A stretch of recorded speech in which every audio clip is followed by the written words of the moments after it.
This is 3.4 review example number 2. You can see here that all that we are given is this table and then a coordinate plane. So we're not given an explanation of what this means, so we need to make sure we understand the table before we move on. So the table is labeled with cups of flour, which I'm going to say is X,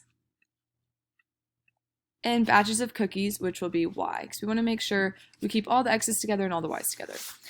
So what I'm seeing is that for 1 cup of flour, you can make 2 batches of cookies. For 2 cups of flour, you can make 4 batches of cookies, and for 3 cups of flour, you can make 6 batches of cookies. Now, I went ahead and labeled this coordinate plane. The reason I did that is because if someone were to just look at the coordinate plane, I want them to understand what's going on. It would be the same as giving you this table but not writing cups of flour or batches of cookies. The table wouldn't really mean anything. So I always want to label. Typically, the batches of cookies, I would have it going like up and down so that it doesn't stick out like this, but this is the best I could do on the computer.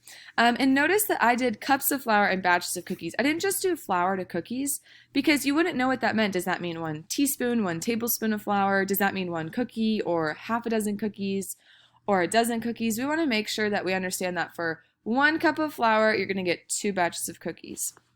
So when I think of this is X and this is Y, I know that the ordered pair would be 1, 2. So when I go to graph that, I go over 1 up 2. Then I have 2, 4. And again, sorry for my writing. So I'm going to go over 2 up 4. And then on the last one, we have 3 cups of flour for 6 batches of cookies. So I go over 3, up 6.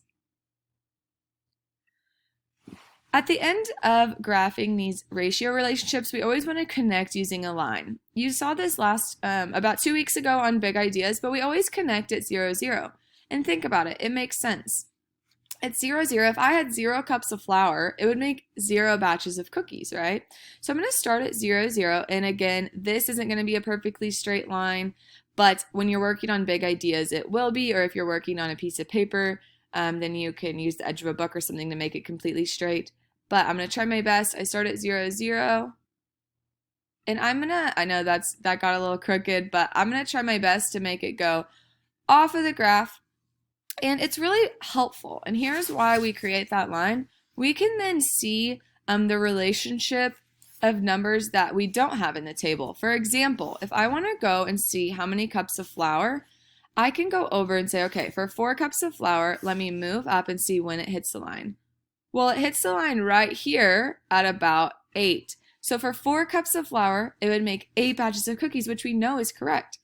Of course, this one is a little off because the line's not perfectly straight, but when you do make those straight lines, you're able to answer a lot of questions on that coordinate plane. So that's how you do this. Go ahead and try your example to the right.